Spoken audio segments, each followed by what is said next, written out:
he said, move on to milk.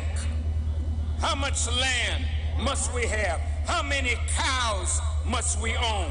How much grazing land must we have to give our people a glass of milk with every meal? How many sheep must we have? And how much grazing land must we have to give our people a lamb chop? I didn't say pork chop.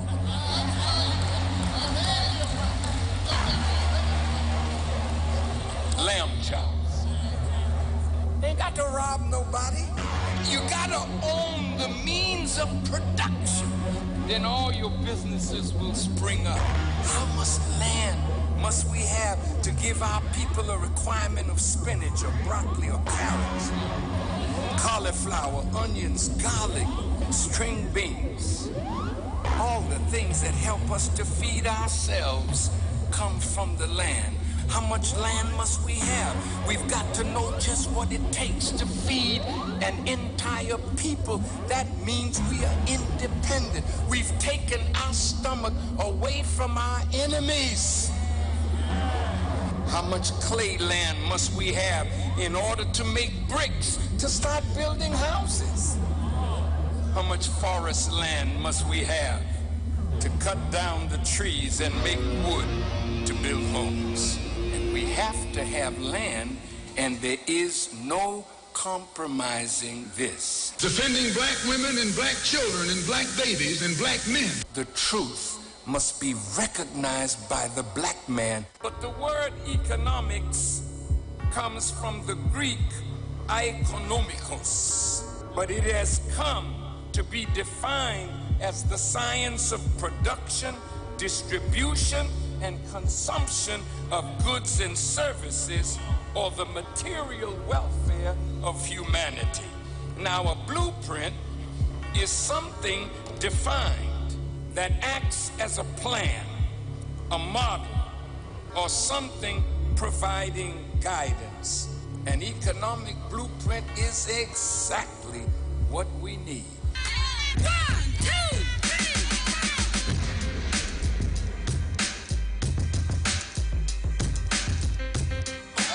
Doctor, you in the house?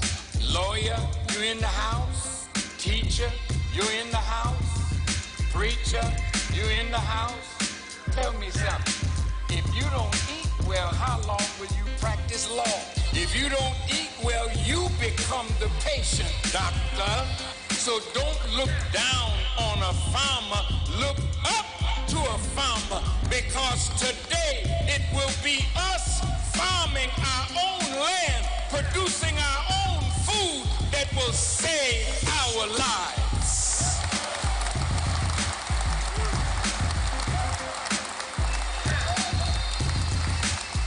It hurts me to travel and see us so dependent on others for the basic necessities of life, when the richness of our land is there to produce all that we need and then some.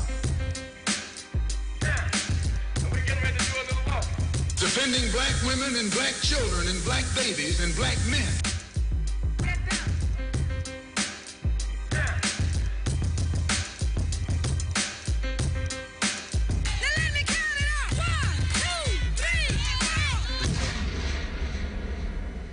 The truth must be recognized by the black man. We are an international people. Our brothers and sisters are all over the world, desirous of doing business with us. But if we are not producing anything, we can't enter into trade and commerce with the nations of the earth. As the Honorable Elijah Muhammad wrote in Message to a Black Man, quote, as a people, we must become producers and not remain consumers and employees. We must be able to extract raw materials from the earth and manufacture them into something useful for ourselves. This would create jobs in production. We must remember that without land, there is no production. And the surplus of what we produce, we would sell This would help develop a field of commerce and trade as other free and independent people whose population is less than that of ours, so-called Negroes. The truth must be recognized by the black man. We're talking about revolution because that's the era that you're caught in. You're caught in a revolutionary era. Defending black women and black children and black babies and black men. The Honorable Elijah Muhammad outlined some basic principles. Number one, recognize the necessity for unity and group operation. Do you understand that if we can work together as a group in unity, we will be more successful, more powerful, more able to do the things that as individuals working by ourselves, we have never been able to do. Pool your resources physically as well as financially. Stop wanton criticism of everything that is black owned and operated. Keep in mind that jealousy destroys from within. Observe the operations of the white man. He is successful. He makes no excuses for his failures. He works hard in a collective manner. You do the same. Now, these are things that we must do.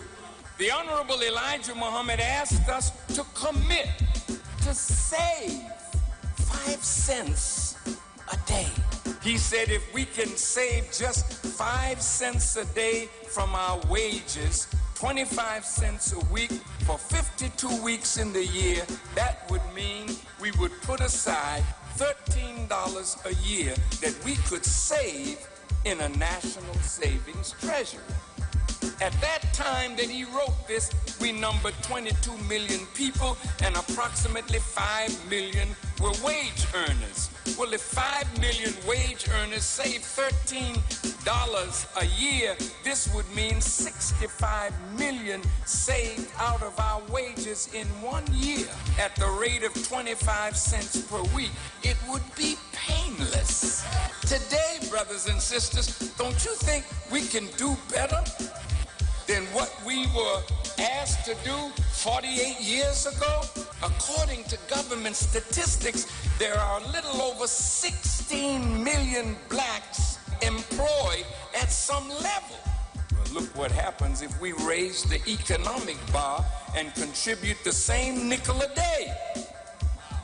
The truth must be recognized by the black man. Defending black women and black children and black babies and black men.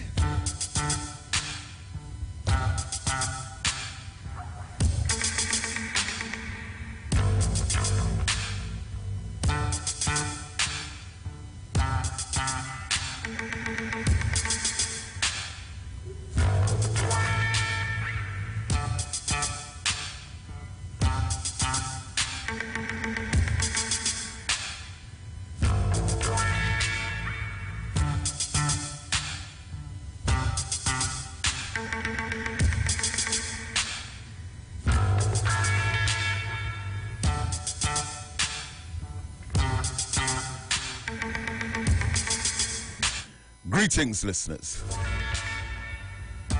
In the name of Allah, the Beneficent, the Most Merciful, I bear witness that there is but one God. Welcome to the Black Agenda here on the Street 919 FM. I am Brother David Muhammad. And I'm going to be in studio with you up to 9 o'clock this morning, inshallah. And in a short while from now, I will open up the telephone lines and take your calls on 342-0081 and 4665391. And you can send WhatsApp messages to me directly in studio on 332-0214. That's private WhatsApp messages to me, 332-0214, and you can follow the program on the social media pages of the Street 919 FM.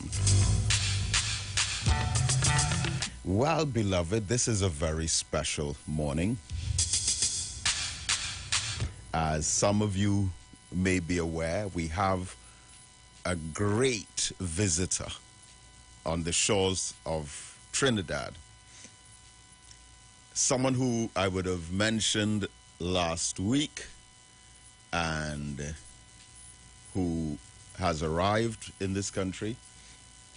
Someone who I met in Africa, who is a king of a community, the Sanzule Kingdom in Western Ghana. Nana Asafo Bowachi III.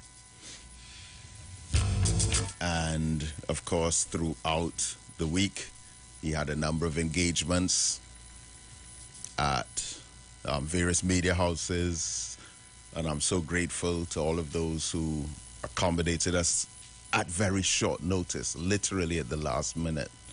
TV6 and CNC3, and I want to especially thank the Minister of Foreign Affairs, Dr. Amory Brown, who gave a warm and very esteemed reception for our beloved king from Ghana. Also want to thank our beloved brother, Member of Parliament for Laventil East, Mova,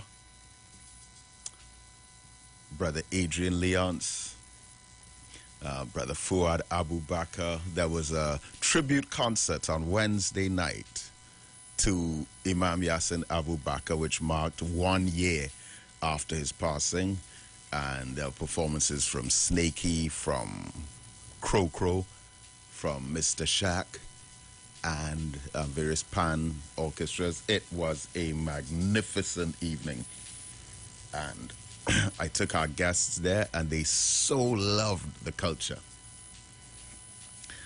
So it was a great week. It was a great week. Now, of course, they visited the Kwame Ture Center, but this morning at 10 o'clock, our beloved guest will be addressing the young men of the Boys Academy. But of course, we've opened this session up for all of our people who would like to meet Brother King and greet him, listen to his wisdom. This will be a grand opportunity. So we open our doors to you this morning at the Kwame Ture Center from 10 o'clock. And the session will be from 10 to 11:30. We had a magnificent session last week with the boys at the George Padmore Boys Academy, and I hinted to them that next week we might have a great guest. See, I'm not one to give guarantees on things without absolute certainty. I was prior to his arrival, but of course he has arrived, and he's looking forward very much to coming back to the Kwame Ture Center to address our people and to share some of his wisdom, some of his experiences, some of his life, and about his community. He was just a guest of the Congressional Black Caucus in Washington, D.C. Then after that, he was hosted by the mayor of New York. And from there, he came here. So it's been quite a journey for him, of course. And this is his first time in Trinidad and Tobago. Now, I would have told you last week, and we would have had our little quiz, which it took quite a while for anyone to get the answer correct, about who the most famous Trinidadian was in Ghana. And the answer was George Padmore. And even though I didn't see them myself, apparently there's a school named after George Padmore in Ghana, and a couple streets, or street and a road, named after George Padmore in Ghana as well. Trinidadian, who assisted in the independence struggle in Ghana He was an advisor to Kwame Nkrumah. And, of course, he's gone down in history as one of the great leaders of Ghana. Now, remember, the Ghanaian people are not knowledgeable of him as a Trinidadian per se. Many people, I would imagine, would think he's Ghanaian. And we all are African, of course. But you know, as a Trinidadian, making those kinds of waves, creating that kind of impact over there was something monumental.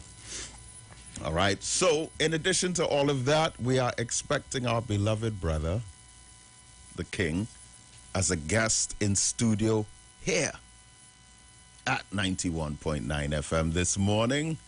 Towards the end of the program, though, so he's going to come through. We're not going to do a full 2-hour program with him based on his commitments this morning. But we're expecting him to come in and greet the listeners of 91.9 FM in the second hour.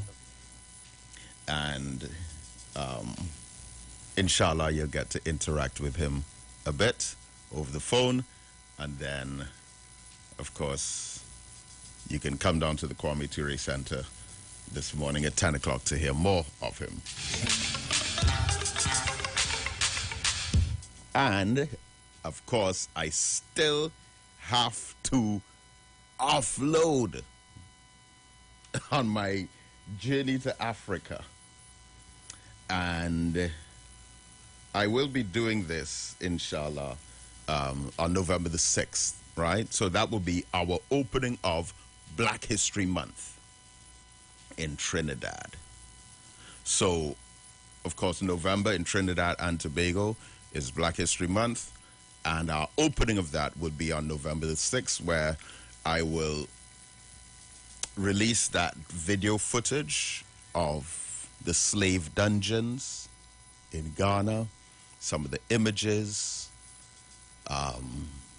that painful journey to see the dungeons, the chains, and then the walkway through what is called the Gate of No Return out onto the beach, the accounting books of, I mean, listen, slavery was the devil's business. It was the devil who operated it, right? And it was devils who ran it. We already know that. But the thing is, it got to the point where it was even illegal for the devils, because the slave trade was outlawed in 1807 and slavery itself was outlawed in 1838. But there are accounting books that go all the way up to 1885, when they still were illegally. It's illegal for the devil himself. We already know that slavery is a crime against humanity. We already know that. But it was legal for the devil. But the point that I'm making is that it got to the point where it was even illegal for the devils. You understand what I'm saying? And they still kept on the trade. Even Dr. Eric Williams, in Capitalism and Slavery, wrote about the KD's slave trading company. KD's slave trading company that was illegally, again, let me make the point, again, slavery was already illegal to us as Africans, but to the devils it was legal. But once they continued trading slaves after 1807, it was illegal to the devil too. And Dr. Eric Williams pointed out that up to 1816, they were still trafficking enslaved Africans illegally into Trinidad. And that was a group called the KD's Slave Trading Company. Now, of course, the first major slave trading company was established by none other than the royal family, which the recent late Queen of England and the new King of England inherited all their wealth from.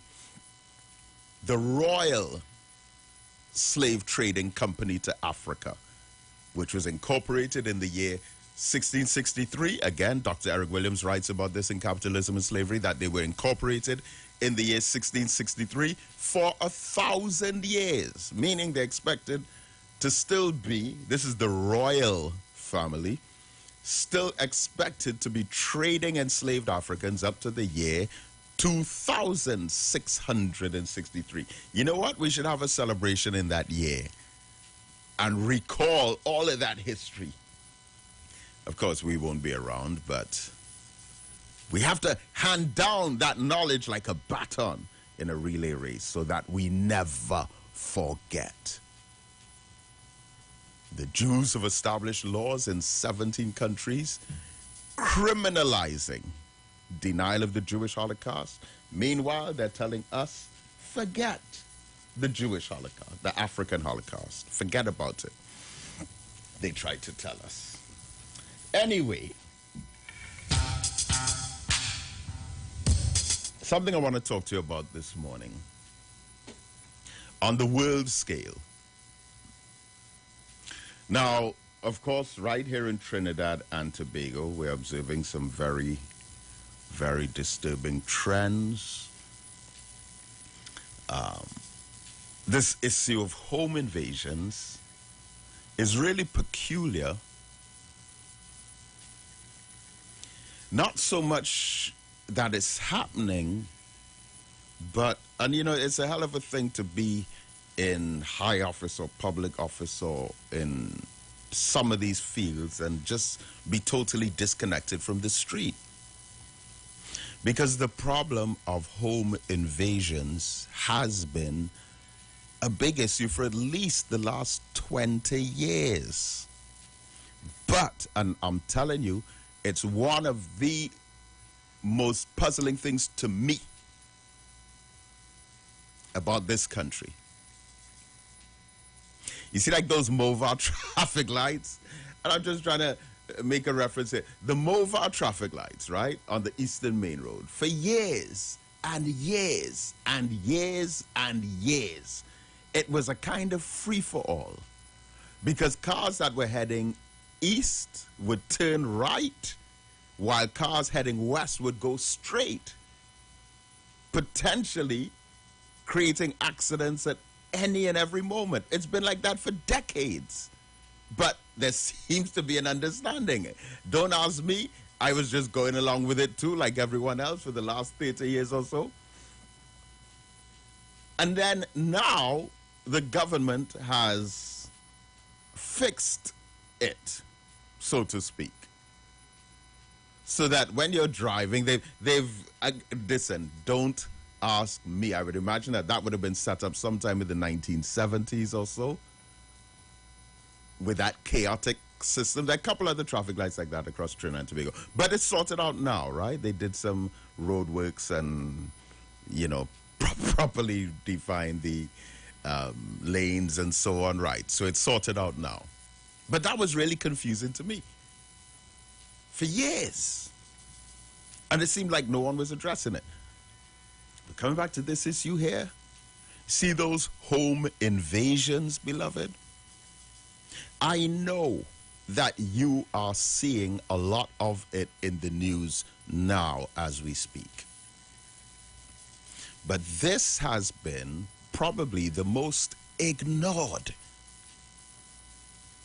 criminal issue in this country for a very long time. And again, the part of it that I don't understand at all is that there are many people who have had their homes not just invaded. What you see now on the news are home invasions, where someone will come into your house, rob the house while you're there, tie you up, and then leave. But there were home takeovers taking place under some criminals over the last few decades. They come into your house and run you out and threaten you. And you can't even go back in your house. This isn't once, this isn't twice, this isn't 3 or 4 times.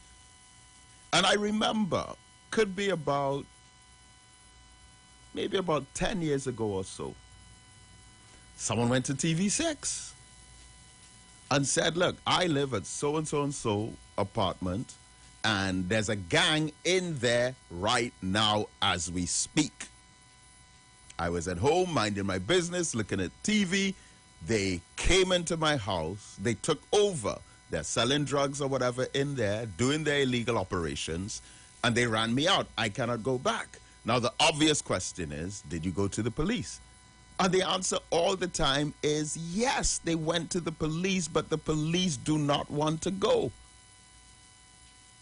Now, again, to figure out why that has persisted for so long, I am talking about decades.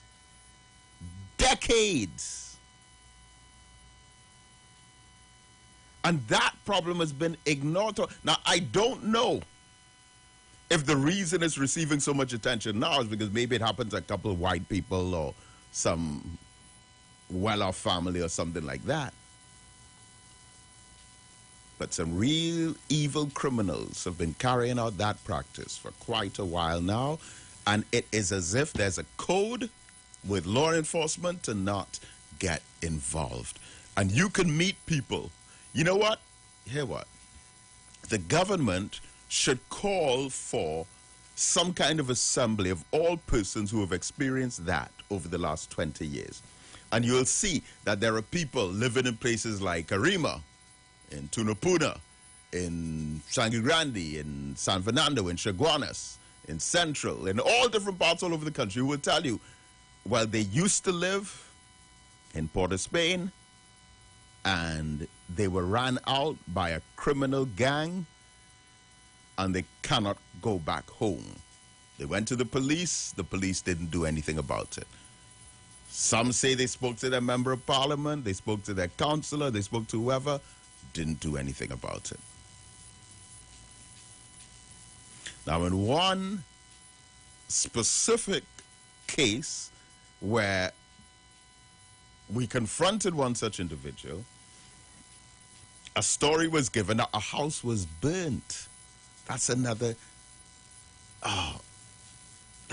factor that takes place, the burning of houses. It's deep. It's a problem that we're actually seeing in the news right now, and it appears to be being taken more seriously. I guess that would be a progressive mark for the current Commissioner of Police. But that is something about this country. And I wish that someone could make some kind of call, some kind of national call, whether it's Ministry of Housing or Ministry of National Security or Ministry of Social Development, one of them, to ask people to come in who have had those experiences. And there would be people, I'm telling you, who will come forward and say, well, 20 years ago, this happened to me. Or 15 years ago, this happened to me. All right? It's really sad. It's really sad. All right, so what I wanted to talk to you about this morning, and as I say with so many other topics, I have to come back to this one. Have to. Wanted to talk about fascism. Fascism, which is like a political cousin to racism. If you take racism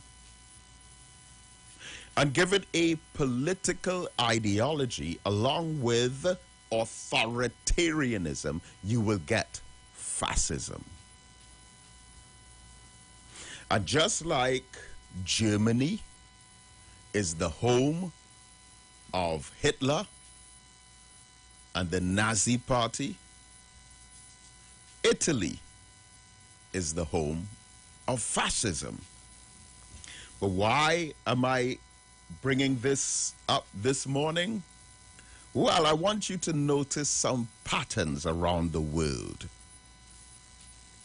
Because Italy just elected their first ever female prime minister. Congratulations to them. I mean, many countries all over the world. England just had their third female prime minister. I'm going to get to that in a while. So Italy just had their first female prime minister. It's kind of ironic that the group, the organization that she comes out of, is something brotherhood. I think it's the Italian Brotherhood or the Brotherhood of the Italian. Kind of ironic that Brotherhood be the title of the movement that she came out of, but she's the first female prime minister. Good, good. But there's something else about her that is of keen interest to the world. And that is that this new prime minister in Italy is said to be a return to fascism, a return to political racism. Going back to the days of Mussolini, who was a colleague of Hitler and who bombed Ethiopia. And even though Ethiopia was never colonized, Ethiopia was occupied for approximately 5 years, from 1936 to 1941. But Italy in 2022, okay, first female prime minister. So a lot of people are focusing on that. But not as much people are focusing on the fact that it's a return to fascism, political racism. That's my term for fascism. But what's causing that? Do you remember the French elections just a couple years ago, where Macron won? But do you remember who his closest rival was? Another lady who would have become France's first female prime minister, Marine Le Pen. Now, Marine Le Pen was also fascist, but not as direct as it, but much more racist. Her father was the leader of a pro-racist French political movement. I remember when I was living in England in the early 1990s and her father visited London, there were massive protests. That's how I learned the name Le Pen. They say Le Pen is coming to London. What's he coming here for? What's he coming to talk about? And Le Pen, back then in the 90s, was considered someone and a family that had a racist ideology that would never get even close to political office. But just within the last few years, Marine Le Pen almost won. So Italy has a fascist regime now, once again. Could you imagine if both Italy and France did? Well, what about England? Let's look at England for a moment here. So Boris Johnson resigned a while ago. And then they had a system to elect a new prime minister. Now look at this. The front runner was a very distinguished, very brilliant, highly educated. He's also very wealthy. Apparently he comes from a millionaire family. But very sharp, relatively young, very intelligent, Indian gentleman. His name is Rishi Sunak. He was the Minister of Finance, or the Chancellor of the Exchequer. Now, the Chancellor of the Exchequer is a role which is literally the second most powerful position. So, the Prime Minister of England lives at number 10 Downing Street.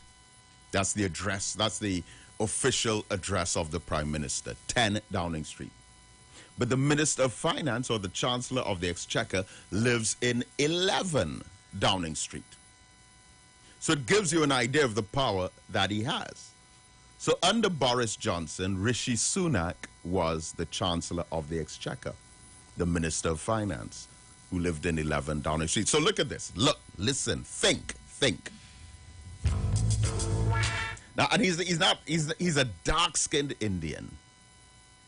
So here he is now, Minister of Finance, powerful position, and by far more intelligent than most of the other British politicians, just like the black man. And this is why Liz Truss had to resign.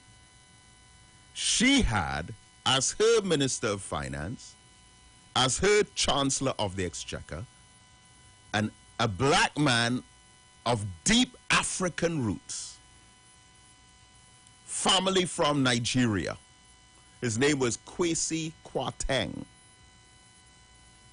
Now, when she selected him as the Chancellor of the Exchequer, second most powerful position in British politics, I went and read his bio. And you see that black man, Kwesi Kwarteng? If you read his accomplishments, he has almost 5 times or even 10 times more achievements and accomplishments and accolades to his name than the average British politician. The others, many of them, they're just white. And that's, for them, is all right. But for a black man to get that far, he had to be, the man just won awards, he won prizes, he won scholarships, he won first place in so many different things. He's just like an all-round genius. So in order for a black man to excel that far in white politics, clearly they have to have remarkable accomplishments. Now, check this. They had what was called a mini budget, which he presented, and they cut taxes for the rich and did some really ridiculous things, which came across as helping the rich to get richer. And of course, there was a kick-up in the society, and something had to be done. So she fired him, in spite of the fact that it was both her and him who sat down and devised the policies. But she fired the black man. I don't know if in her mind people would have ignored the fact that he has to go, but she is staying because he's a black man, and they may have already considered it an achievement for him to get that far. But it's her policies that he was representing. So when she fired him, they started to put pressure on her and said, but wait a minute, how could you fire him as your Chancellor of the Exchequer when it was your ideas? He didn't go independently and just write up all of that. So they put pressure on her, so she had to resign on Thursday. And she has gone down in history, Liz Truss, as the shortest serving Prime Minister in the history of the United Kingdom. She was Prime Minister for 44 days. 44 days. But let's look for a moment at how she got there. Because the same thing is happening again. So Boris Johnson resigned. So now they had about 13 persons who put up their names to be elected. And the thing is, it wasn't a national election. The Prime Minister was being chosen from within the party because he resigned, and it was the party that was in power. So based on their system, right, so they had these candidates going up. Now Rishi Sunak, the Indian gentleman, who resigned from his post just before Boris Johnson resigned, he was in front by far. Now think about this. In order to become the next Prime Minister, they had all these candidates, and Rishi Sunak was in front by far. What happened then? How come he didn't become Prime Minister? So it went from about 13 down to about 10. He was still ahead by far. Went from about 10 down to about 7 because they keep having these rounds of votes. And whoever gets the least votes, they drop out. And then their supporters have to give their votes now to someone who is still in the race. Interestingly, when it got down to 5, the last 5 candidates, Rishi Sunak was still in the lead. Interestingly as well, there were no white men out of the top 5. Now look at how it's changing. It was him, a black woman, I think, and 3 white women. Again, another African sister. Imagine that. She was in 4th place. An African woman was in 4th place to become prime minister in England. Liz Truss was 3rd. An inexperienced white woman named Penny Mordaunt was 2nd, and then Rishi Sunak was 1st. But how come he didn't become prime minister? Again, look at what happened. Because like I said, it's happening again. When it got down to the last 5, they began to realize, but wait a minute. This man is about to become prime minister. So every time they have a round of votes, his tally is still the highest. But all the ones who had to drop out of the race, because I think when he had crossed 100, the second candidate to him had about 75, and then you had those who had like 30-something votes and 20-something votes. So when they drop out, those 30-something or 20-something have to go to one of the other candidates who are still in.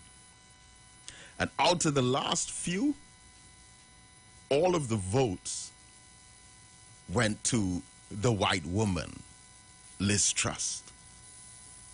So Rishi Sunak was out way ahead, and then each time someone drops out, they give their votes to the white lady. So in other words, not that they wanted her to be prime minister, because they didn't vote for her at all in any of the rounds coming up. But it got to the point where they said, it's either this Indian man who has all this experience, all this knowledge, he's bright, he's sharp, or this white woman who is way below average. I don't mean to be unkind, but in comparison, way below average. They went with the white woman. We saw the disaster that took place. She had to resign in 44 days. So now they have to choose another prime minister next week. But they have simplified the system, where in order to qualify, you have to have at least 100 members of parliament supporting you. Now, the Conservative Party has somewhere around 350 members of parliament, which means it's impossible for more than 3 candidates to have over 100 supporters. Follow me on what I'm saying. So as it stands now, there are just 2 people in the race. Well, 3 people in the race, but only 2 who look like they stand a chance. In front, again, is Rishi Sunak. He's the only one who's crossed 100 already. Second to him, well, let me pause on second place. Third place is, again, the inexperienced white lady, Penny Mordaunt. She has about 25 MPs supporting her. Rishi Sunak has already passed 100. But guess who's in second place with about 70 members of parliament supporting him to become the prime minister? Take a wild guess of who is in second place to become the next prime minister of England. Well, you can guess all day. Unless you know, you will not figure it out, because the person in second place to become the prime minister of England is none other than Boris Johnson. The man who just a month and a half ago had to resign in disgrace for lying to the public, for violating all different kinds of rules established by the government, for misbehavior, embarrassing conduct, dreadful representation, has been referred to as the biggest disgrace of any prime minister in the history of that country. Now, there are those who would prefer to bring him back than to have the Indian gentleman, Rishi Sunak, become the first non-white Prime Minister of England. Now again, remember, he's way out front. But he was out front before and lost. Because at the last minute, everyone scrambled for second place, who again was way, way, way behind. Now, where is all of this coming from, though? Because that has like a hint of fascism. Even though, of course, none of them will describe themselves as fascists.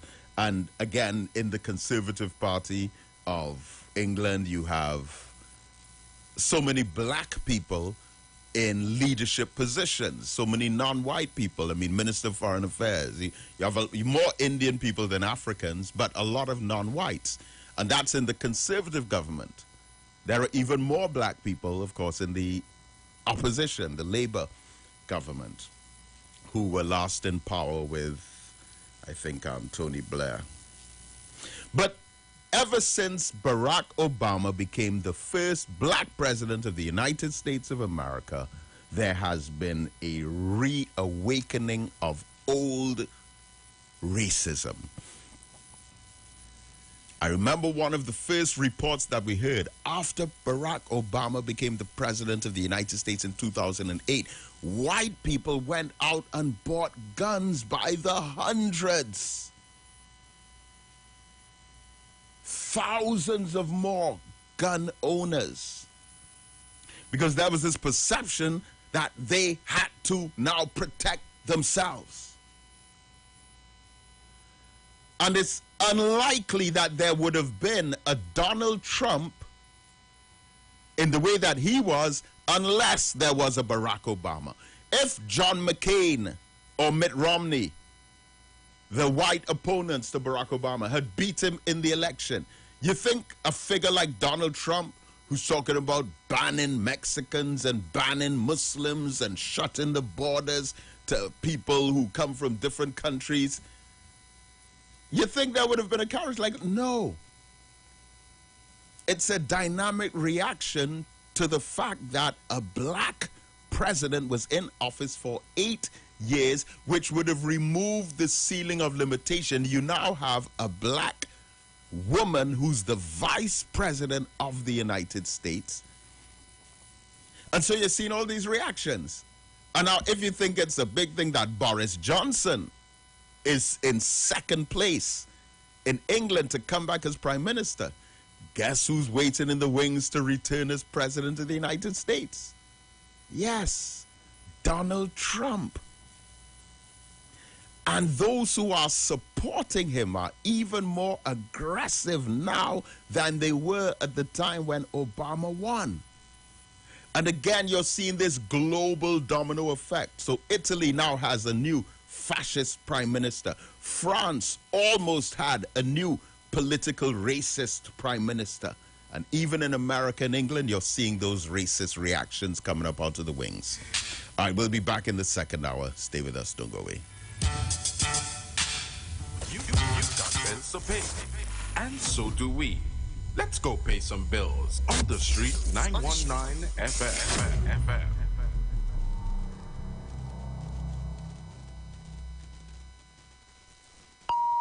The views expressed are not necessarily the views of the management of the street 919 FM.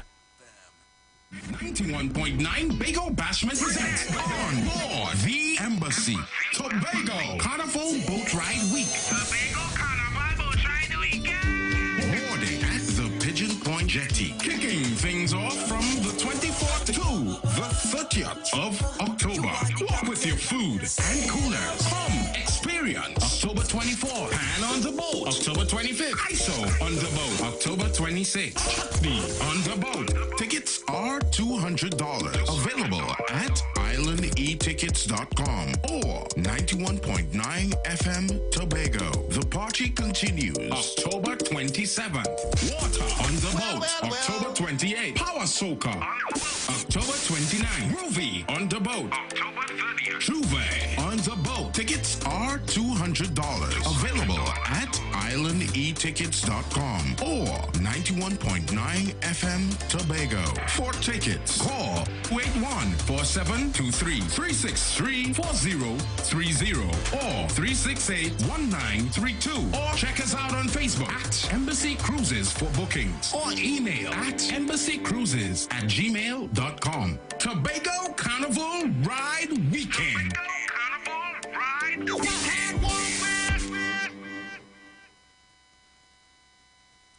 Want to furnish your home in style? Stylus Furniture makes this possible.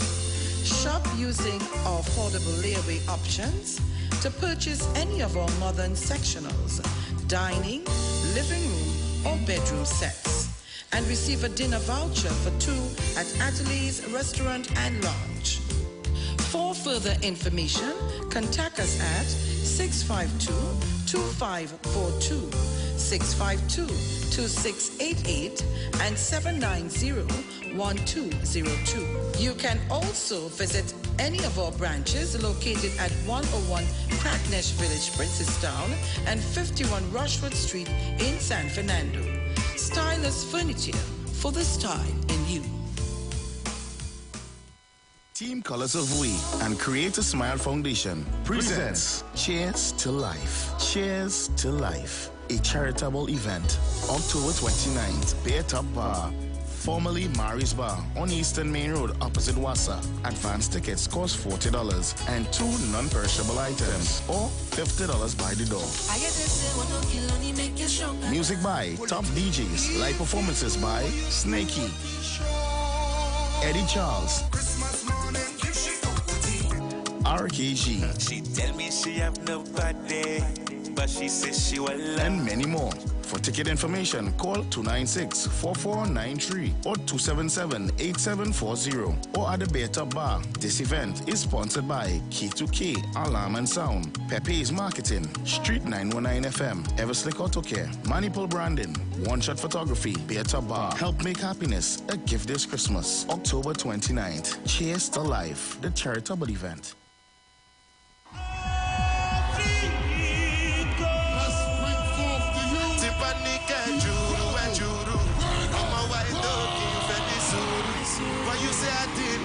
For you, if I do anything you want me to do, maybe another time, maybe another life. You what? What? Last. Now everybody gonna jump right by. Have to say bye bye yo, bye bye yo. You're performing live everywhere. People love your music. You're gonna be performing for us today.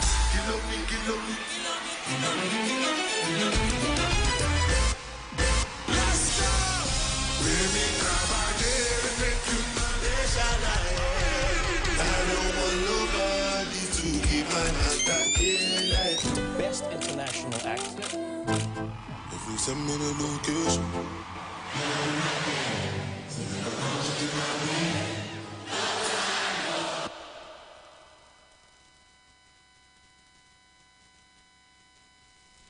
91.9 is counting down 91 days of Christmas.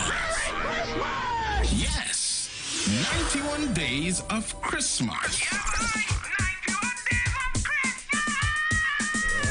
It's karaoke, prizes to be won, giveaways. It's the 91 days of Christmas on the street. 919 FM. I could sing, I could serenade. Oh, it's Christmas.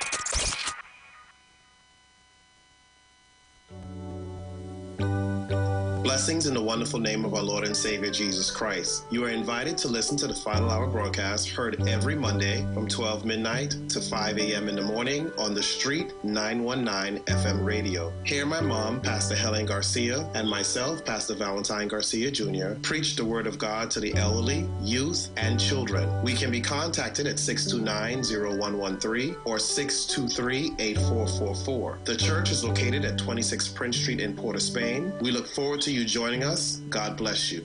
As my life I lay it on the altar, as my life. The steel pan, the only musical instrument invented in the 20th century, is a reflection of the perseverance and innovativeness of the people of Trinidad and Tobago, which have always been central to our development as a nation. And the steel pan story epitomizes this, carved out of life and struggle and determination, rising out of the spirit of the African drum. The steel pan stands today as evidence of innovativeness, creativity, and passion for life integral to the people of Trinidad and Tobago. My name is Kwesi Paul. Join me each and every Sunday from 9 p.m. to 12 midnight on the Street 91.9 FM.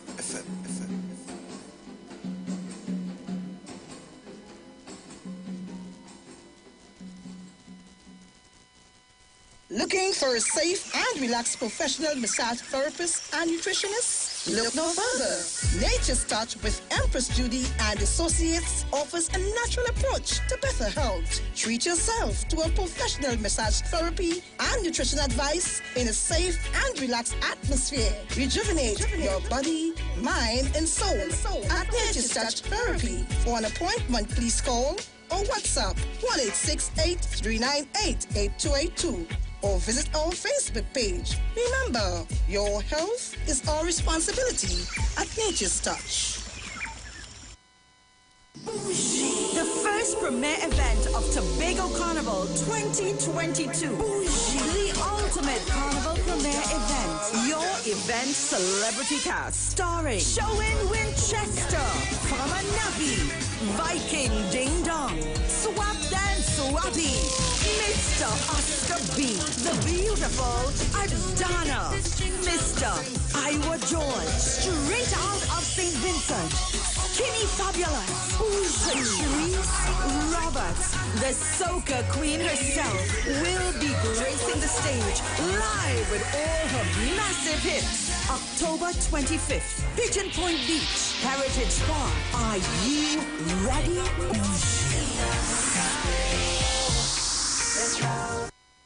Share the live. Share the live. The Street 919 FM on Facebook and Instagram. Share the live. Iowa George on Instagram. Share the live. Iowa TV and Street TV on YouTube. Share the live. The Street 919 FM.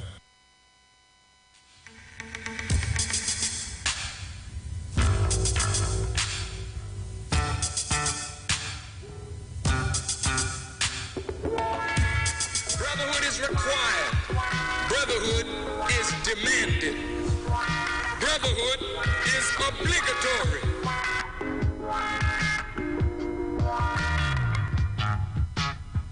Black man get up, black man stand up, black man you better listen. So there's a need for brotherhood. Black man get up, black man stand up, black man you better listen. Black man get up, black man stand up, black man you better listen. Brotherhood is demanded. Black man get up, black man stand up, black man you better listen. Brotherhood is required. Brotherhood is demanded. Brotherhood is obligatory.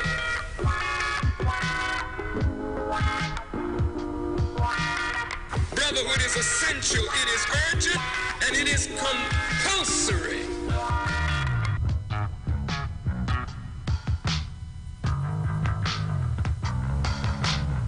But the time demands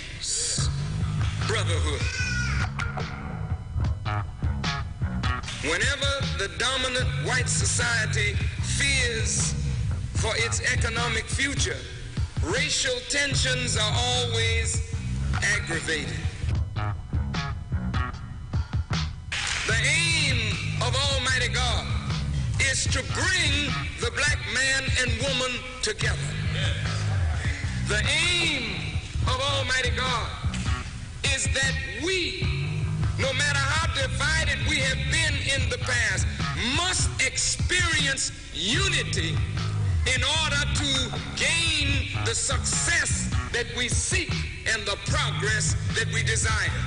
There is no way that a divided people can build a future.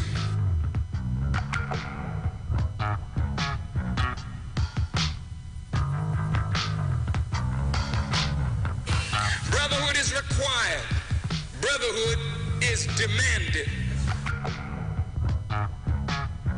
So there's a need for brotherhood.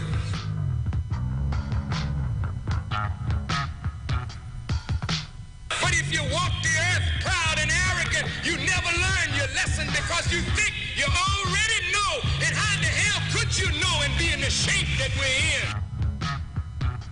How can there be any brotherhood if there's not even the honoring of a word? Black man, get up. Black man, stand up. Black man, you better listen.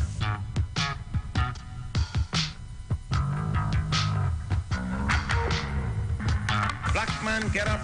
Black man, stand up. Black man, you better listen. Black man, get up. Black man, stand up. Black man, you better listen. But the Quran and the Bible bear witness that the heavens and the earth were created with truth. Black man, stand up. Black man, you better listen. Brotherhood is required. Brotherhood is demanded. Brotherhood is obligatory. Brotherhood is essential. It is urgent and it is compulsory. I feel that every man that wants to speak should have the right. And if you think you know it better, get on up. Come on. And get on and do the job. But if you don't know what to do, come on, and all your mouth is able to do is condemn and criticize, but you have no works to show the rightness of your philosophical adherence,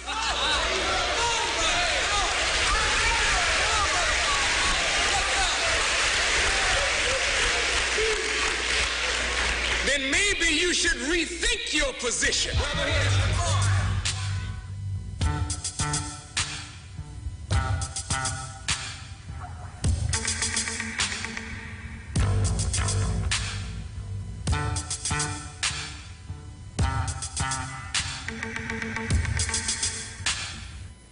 Welcome back and welcome to the second hour of the Black Agenda here on the Street 919 FM. We're going up to 9 o'clock this morning. Remember, we have our beloved guest, our king from Ghana, Nana Asafo Boakye III, who is the ruler of the Sansule Kingdom in West Ghana. He will be visiting the Kwame Ture Center this morning from 10 o'clock. He's going to be sharing some of his wisdom and some of his life experiences, and also giving that encouragement for us as people of African descent in the West to go back home, see home. And as I would have said to you last week, in my arrival in Ghana, it was about a month ago, in telling the people at the airport, whether it's the staff or immigration or whoever it was, this is my first time in Africa. They all said the same thing to me. They all said the same two words, which were welcome home. Welcome home. Even though I was there for the first time, it was still home. And that consciousness is spreading so far and wide, globally, But as I'm making the point this morning, that while that consciousness is spreading globally, there's another kind of thinking that is spreading simultaneously. And it is this idea of fascism. This, as the rap group Public Enemy released in the year 1990, an album entitled Fear of a Black Planet.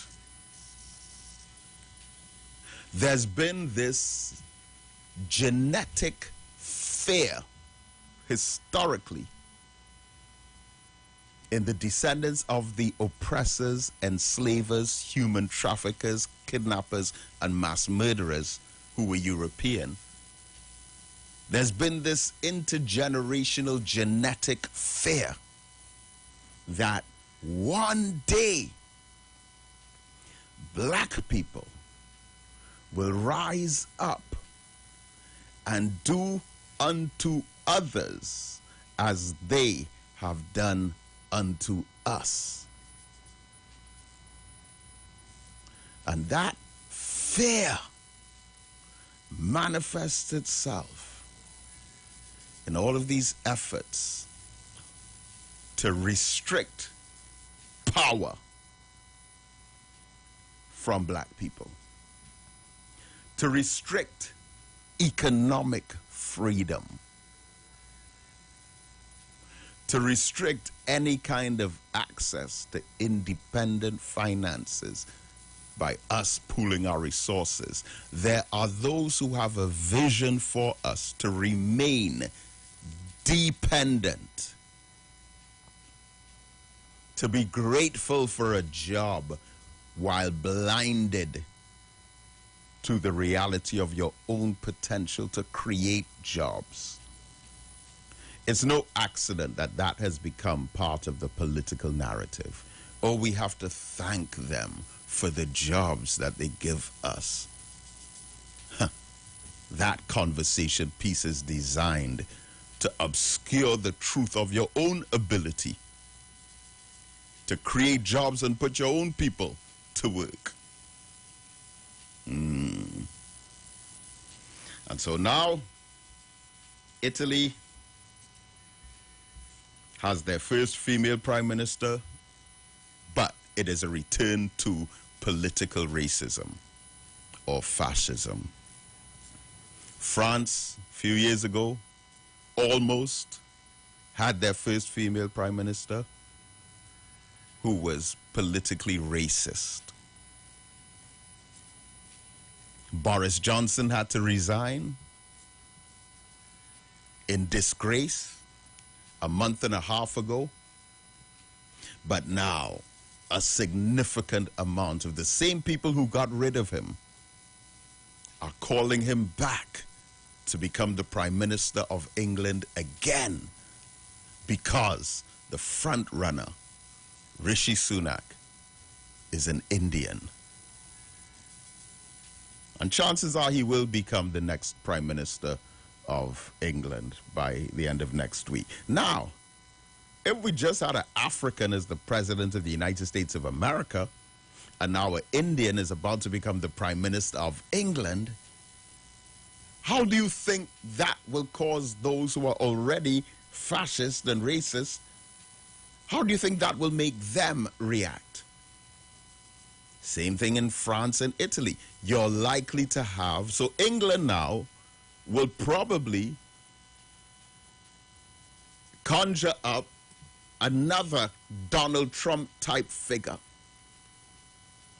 who will boldly come out and say, oh, there are too many Africans here, there are too many Indians here, there are too many Chinese here. We need to make England white again. Well, one of the reasons there's so many Africans in England and France now and Germany is because you stole their wealth and resources from their country. They came to get it back. But they came to get it back in the form of jobs and education and opportunities. Look at how many Venezuelans there are in Trinidad right now. Okay, people have different opinions on that. Fine with me, no problem with me. But imagine if Trinidad and Tobago had a history, let's say 200-300 years ago, of going into Venezuela and just stealing all their wealth. Let's say they had a whole lot of gold and a whole lot of diamonds and a whole lot of silver. And Trinidad, 300 or 400 years ago, went over there with all these ships and just started extracting everything, stealing everything, taking everything. Then you won't be able to tell those people 100, 200, 300 years later, you can't come in here. They're coming to get back their wealth. So Europe has stolen from every part of Africa. Europe has extracted wealth, pilfered, pillaged, as thieves, criminals, and human trafficked, mass murdered and committed genocide. Europe has done that to every part of Africa. So therefore, you should be prepared that immigrants from every part of Africa come into your country. You can't raise an objection for that now, talking about keep it white. If you want to keep it white, well, give back what you stole from blacks. So Donald Trump is coming back. Boris Johnson is coming back. Who knows? In France's next election, you might have another far-right party. And all of these, this reawakening.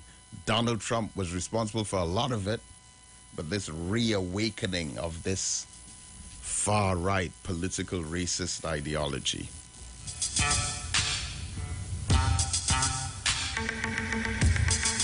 All right, so I'm going to open up the phone lines.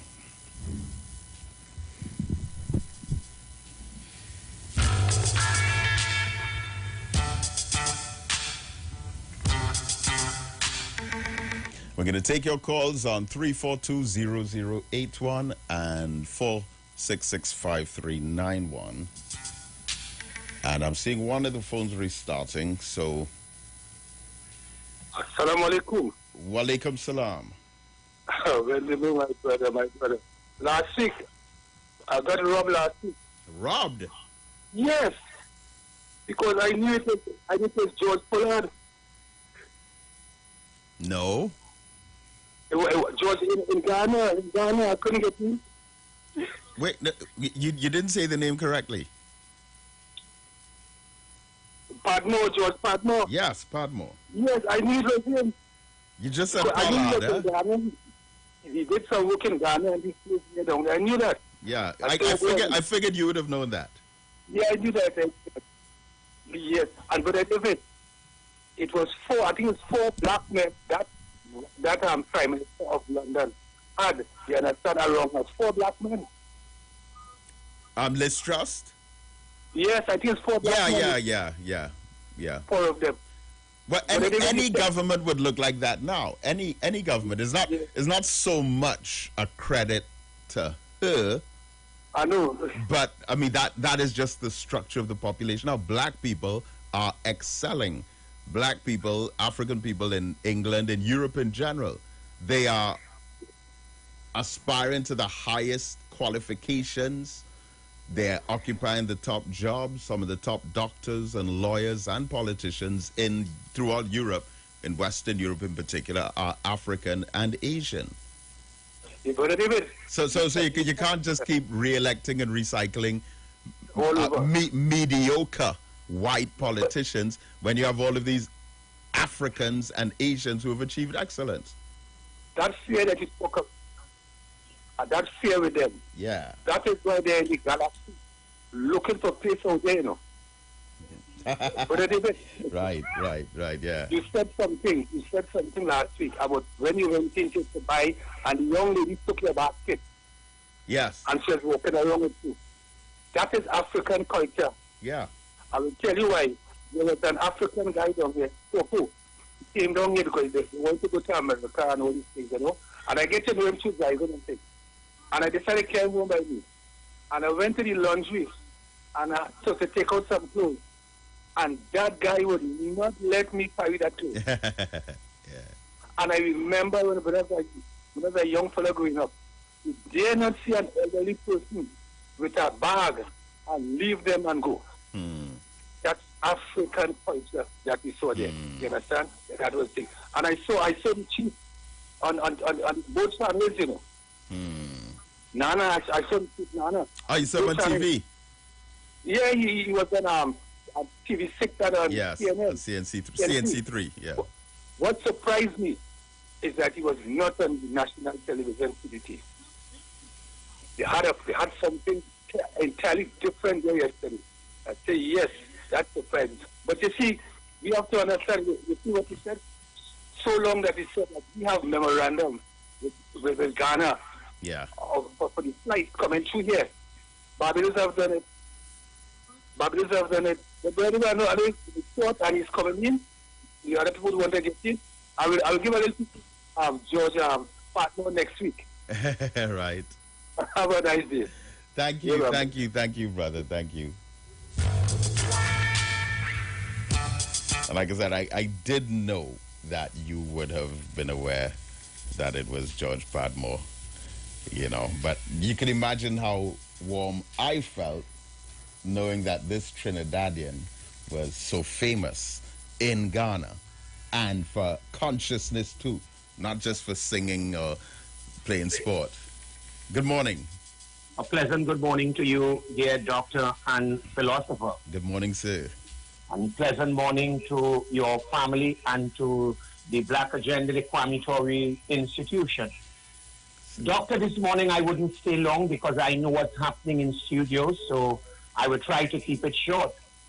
But after listening the King, that interview with Fazil Muhammad, what caught my attention, because you know, as a critical thinker and a good listener, you always listen to make sure that you could tell the story correct. And one of the things what caught my attention when the King said, we must unite, we must network with each other. Yeah. And what came to mind immediately?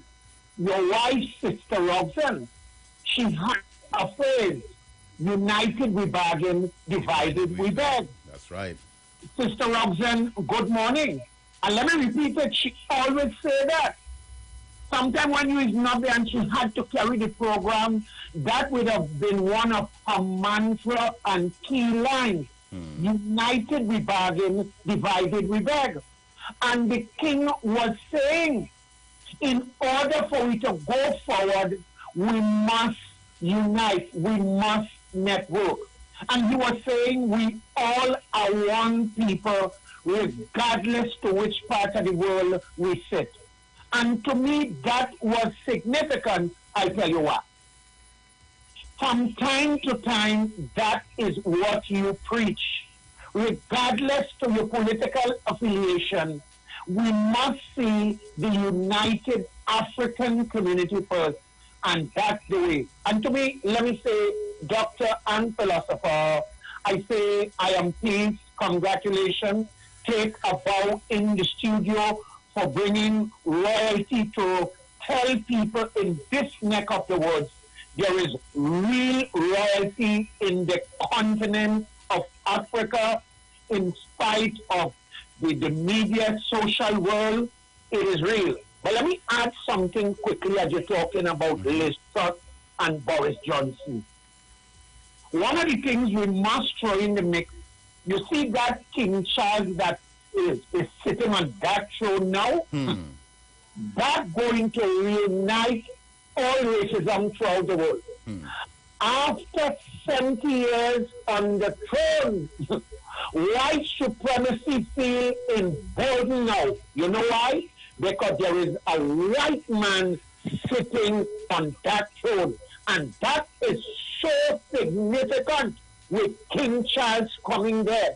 So what will now happen, he will now get everybody in white world to finally carry out that white agenda.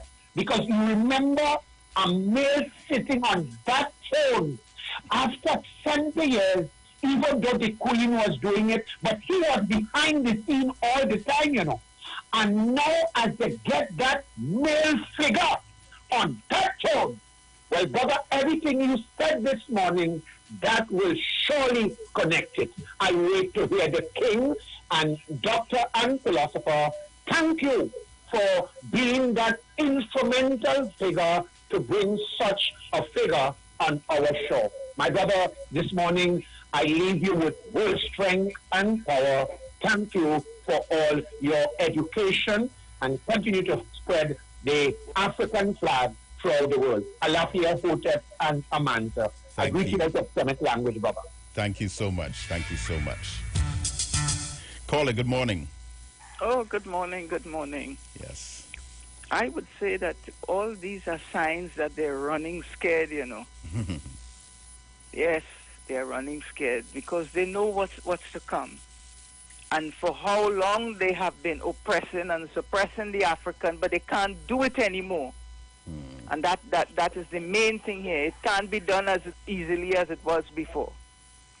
But another thing I must talk is that a year has passed since our brother Abu Bakr has passed, a great man, a great man.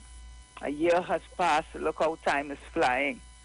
But all these people who are fascists and all of that in politics, it's the same thing. They are all racist, and they are all coming together and uniting. Can you imagine that someone like Donald Trump, these people want to bring back, and Boris Johnson? How that is possible when you see the very people got rid of them and they're bringing them back again? It's shameful. Instead of putting the right people in the position, but it's going to work against them because it's just simply not right. But in my defense as well, the first person came to my head was Padmore. Yes. But something you said that threw me off because I think you said you all won't imagine who it is. So I say, well, it can't be that obvious because even without your academy, we know of the all what George Padmore did. Right. In Africa, you know. But yes, it makes us swell with pride even more. And once again, thank you for all that you are doing. And I am grateful and happy that king is here. And I beg of him, please, just speak of unity amongst our people here in the diaspora and on the continent. And those on the continent must be united as well. Thank you very much. Thank you so much. Thank you so much, beloved sister.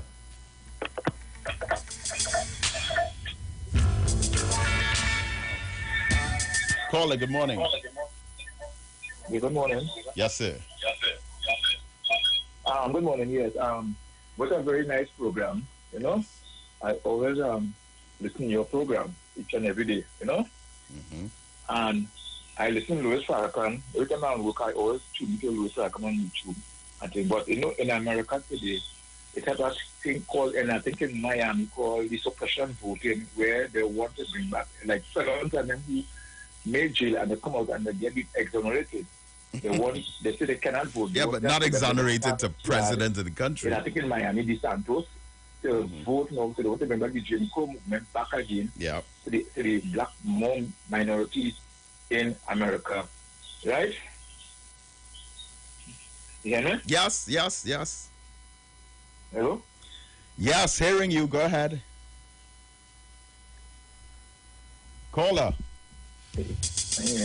Yeah, we are hearing you. Please proceed. And listen to me. I have a guy named Roland Martin. I think he's a black embassy anchor. He has his own black network, and he has a book called White Fear. I have a woman called Jane Elliott. She's a white woman, and she speaks about the racism back in her days. And she writes Jane Elliott. And I listen to them. Right after Dr. Martin Luther King died.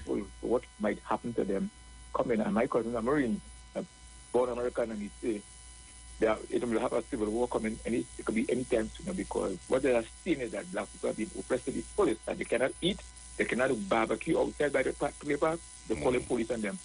And they see this thing have to stop some way or the other. If it's like or the gun was something or them because it's not working out right for our people, and because they didn't come here, they come across to America and settle there and have to toil and build with the Indians and then that will settle there to build America where America is today.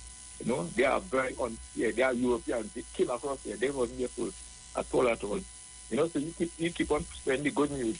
I hope the young people are not taking heed and listen and put on the gun and start to educate themselves more into their own history. Right? You have a blessed day. Thank you, my brother.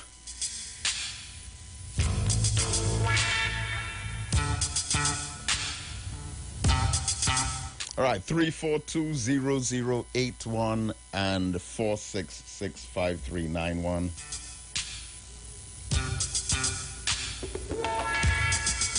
We're going up to 9 o'clock.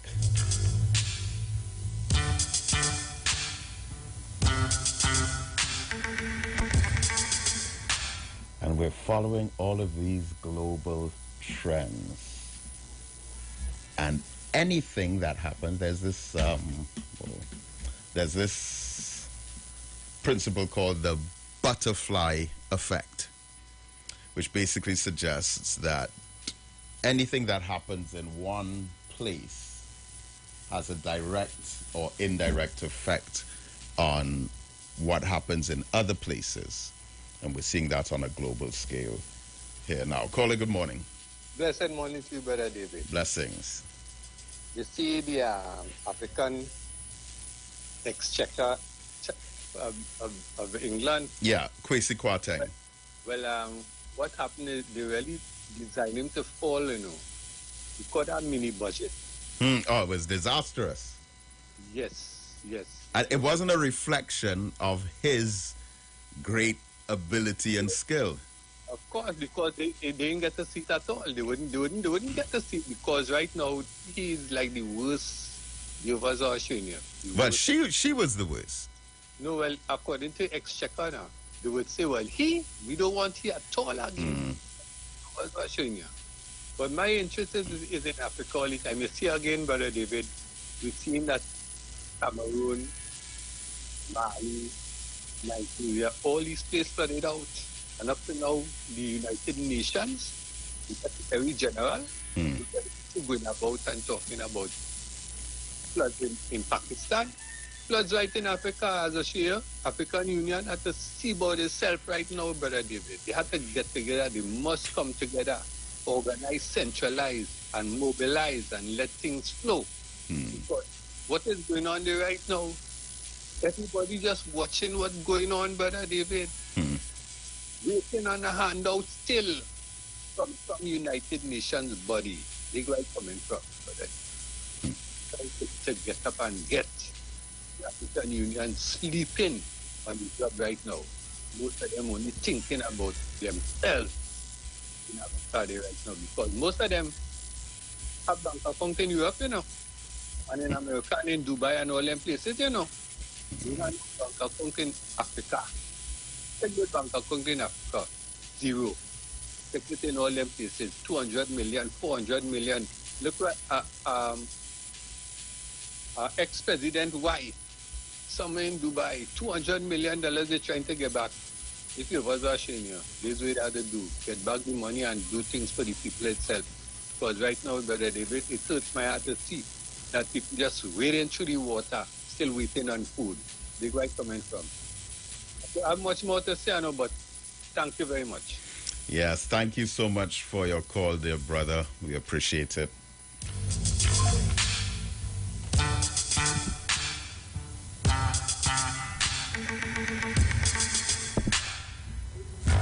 Good morning, caller.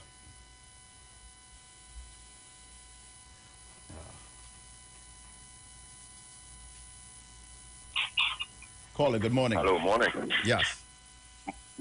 Brother David, you hear me? Yes, I am. Yeah. Morning. Good morning. All right, sorry about the feedback. No problem.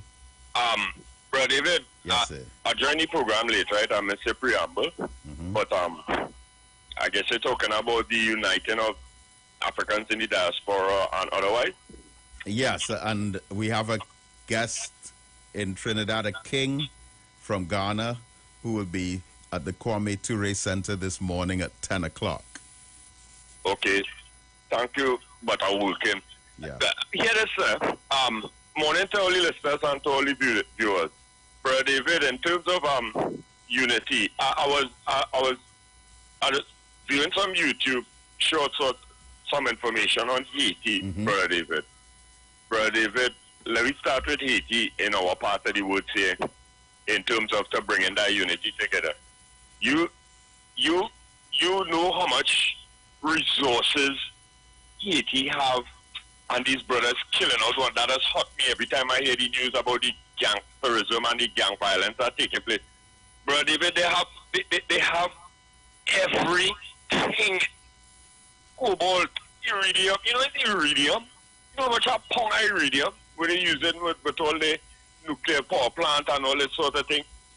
It stands to reason why they divided and rule in Haiti and why they taking the chain up. My interest is that I understand that the invaders and the colonialists and the emperors and them, what they do. But of more interest to me is our ability to identify how they're doing it and how to prevent it. Others cry for Haiti, Brother David. I understand Africa has everything and we had to unite, yes.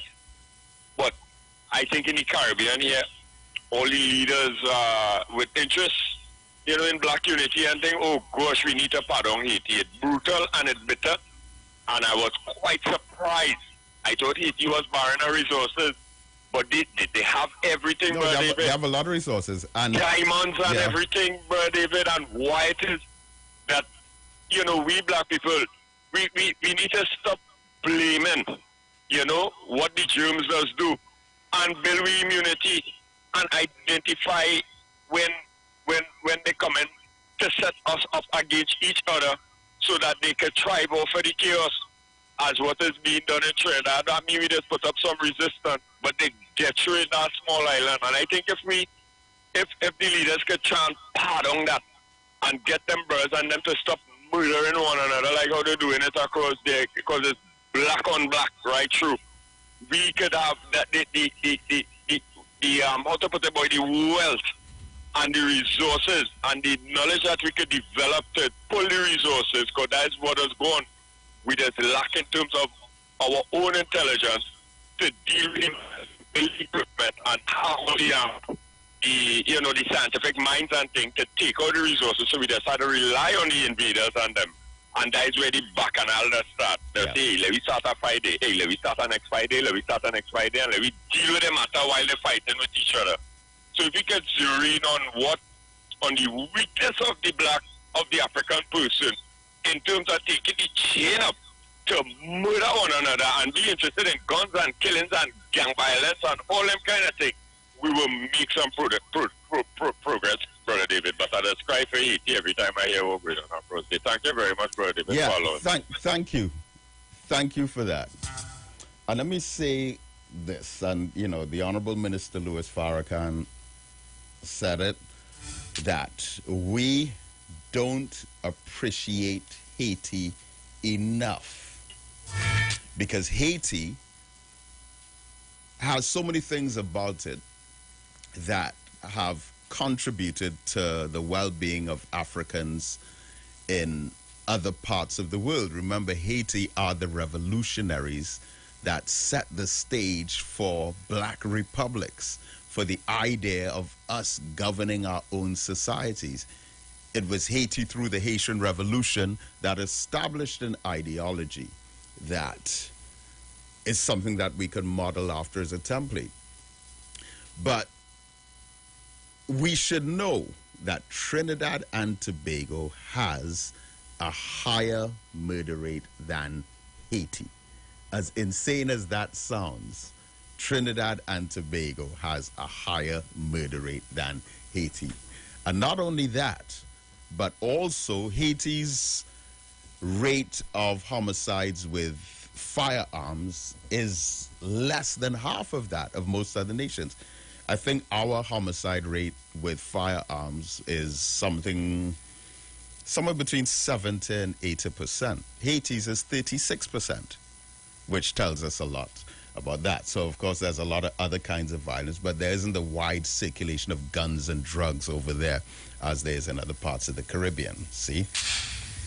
Anyway, my beloved people, as I would have mentioned to you, of course, we have our beloved guest in Trinidad, a king from Ghana, Brother Nana Asafo Boakye III, a real king, real African royalty. Someone who, in interacting with us, makes us feel proud. And of course, he's going to be at the Kwame Ture Center this morning at 10 o'clock. But we here on 91.9 FM are blessed to have a few moments with him. And so he's here in studio, and I take the honor and the privilege of welcoming to the studios of 91.9 FM our beloved king, Nana Asafo Boakye III. Nana, welcome to the studios of 91.9 FM. Thank you, Brother Mohammed. It's always a joy when I'm amongst my people, and I have had a wonderful welcome from everybody. I feel like home. I feel good about this. I feel so happy about it. But I am today. This is my first time in Trinidad, though. But it feels like Good talk. Everything seems the same. So great. This is Shima Orwatin, Public Relations Officer of the Trinbago Unified Calypsonians Organization. October is Calypso History Month. Calypso beyond boundaries and borders. Oh, yes, beautiful. Well, we appreciate your greetings so much. And, of course, there's so much that we can ask you, so much to talk about. I know, of course, much more will be said later this morning at the Kwame Ture Center. But could you give our listeners just a very quick overview of some of the key, just about 2 or 3 similarities between Africa in general and Trinidad and Tobago coming here for the first time, and some of the differences between the two societies?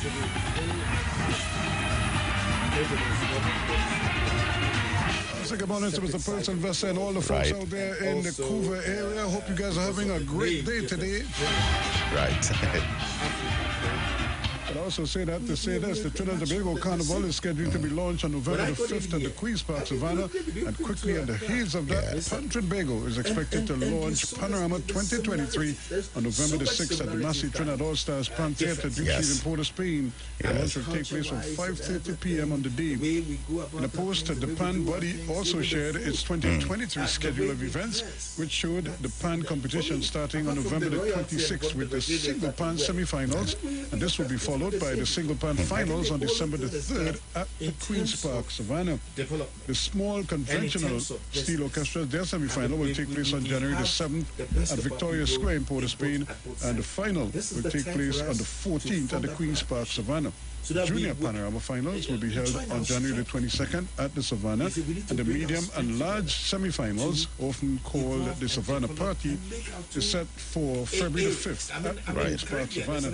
And on February the 12th, the White Oak Stadium in Tobago will host the Panorama Medium Conventional Bands final. And of course, and on February the 18th, the large conventional bands will take to the Queen's Park, Savannah to do battle. And of course, this will be the second time the medium bands will be heading to Tobago for their final. And of course, this is what came out on top when they did that back in 2020.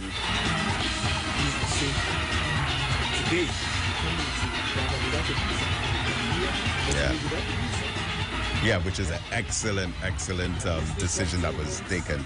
And then very soon, I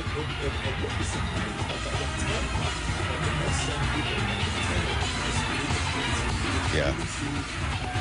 Persons who originally from that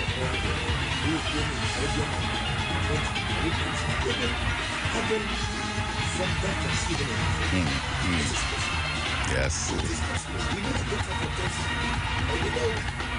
Political and world of put us into it. And then before we let us have put our destiny, this my destiny, and create wealth.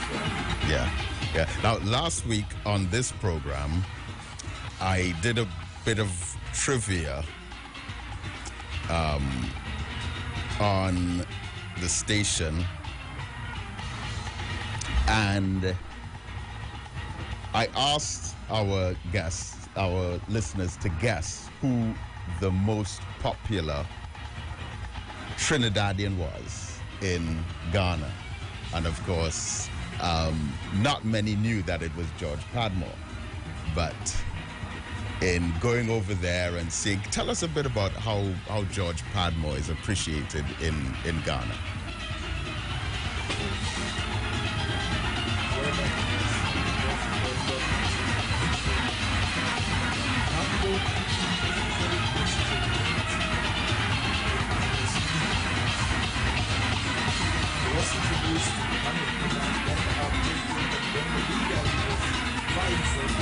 Once again, I hope you're taking note of those days. Of course, the medium and large, the semi-finals. The big Savannah party is on February the 5th at the Queen's Park, Savannah.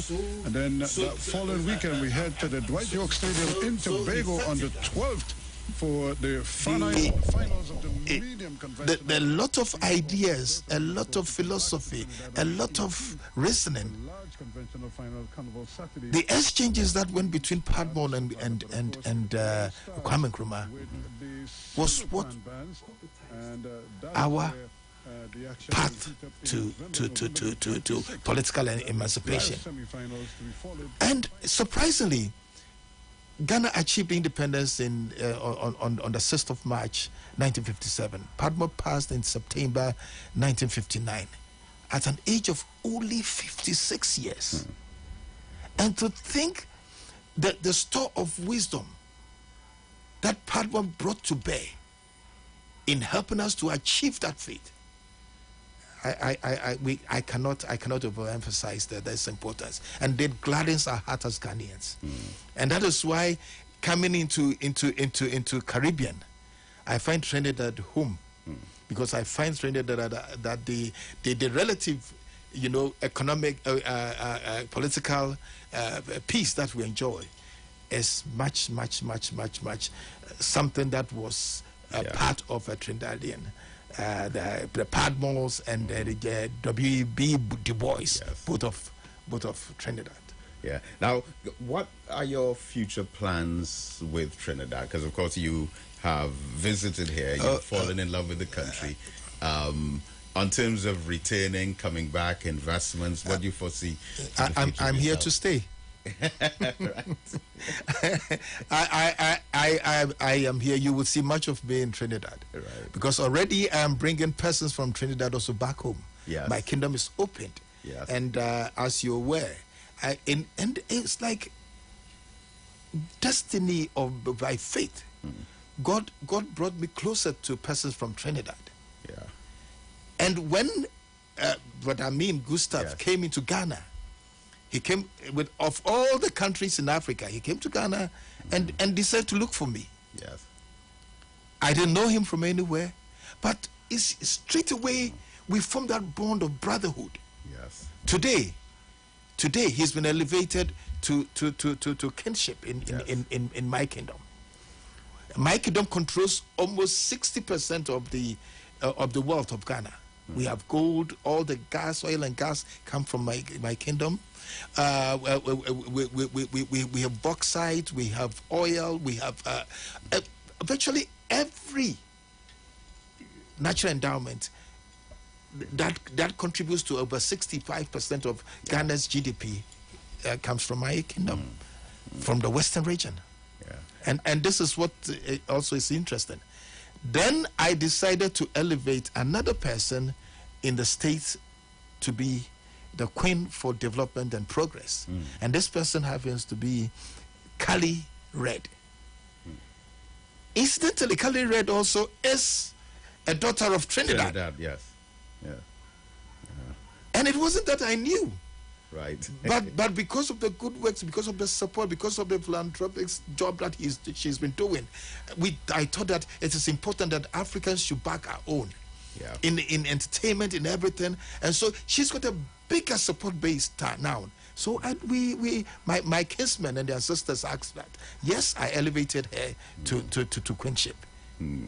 Now, so could you tell us very quickly? You were recently a guest of the Congressional Black Caucus in Washington D.C. and also the mayor of New York before coming across it. What was that experience like? Wonderful. It was massive. And that was what even gave me the confidence that Africans are ready. Persons of African descent are ready to unite. It was a huge congress, and for them to select, to select an African king to chair the function. I chaired the functions, and it was hilarious. I mean, it was beautiful. The support that I obtained, the message that I gave. And they all have sort of resolved wanting to come home. The mayor of New York, who is also an African of African descent, decided that no, he was going to give me the key to the city of New York. So he presented me a plaque that had the keys to the city of New York. And with that, my intention is not only for my people in Sensule and in Ghana. It is for every black. And every person is of black descent, even in the Caribbean and in Africa. So persons who want to do business in New York and all that, if I can assist, if I can facilitate, I told the mayor that I received this, but I receive it on behalf of every black African in the diaspora and in homeland Africa. And finally, we just have about less than 2 minutes. That's our countdown there. Just in closing, please give an appeal to our listeners of African descent on the importance of them visiting Africa. I would say that this is very important. Whatever culture that you had, it's an African culture. Whatever heritage that you have, had its seed sown in Africa. And our culture and traditions gives us the sense of identity and belonging. And that is where we belong. So Africa should be the mecca of every black or every African, of every person of African descent. Should be a place that at least once in your lifetime, you should come and see where the seed was sown for all this. You see, sometimes some of our people here sometimes find it difficult to relate to Africa. I understand. I understand because of the way, and they think of the way how slavery evolved, and how they even sometimes think that persons from Africa contributed to all that. But just the way as they feel today, generations today, the way they felt about slavery, we feel the same. Because we are also of a generation where our people, our grandfathers were taken from us. And so the same, hurt. The same way we feel about that kind of taking persons of our loved ones from us. It's one, and that is why it is important that we should join house today. I mean, move beyond that. And see that faith has brought us this way to be masters of our own. Well, Nana Asafo Boakye III, our king from the beloved Sansule Kingdom in Ghana, we want to thank you so much for spending this time with us on 91.9 FM. Thank you so much. Thank you so much for having me as well. And I'm so much in love with Trinidad. Yes. And so, of course, our beloved king will be at the Kwame Ture Center this morning from 10 o'clock. All are invited. Stay tuned to the Street 919.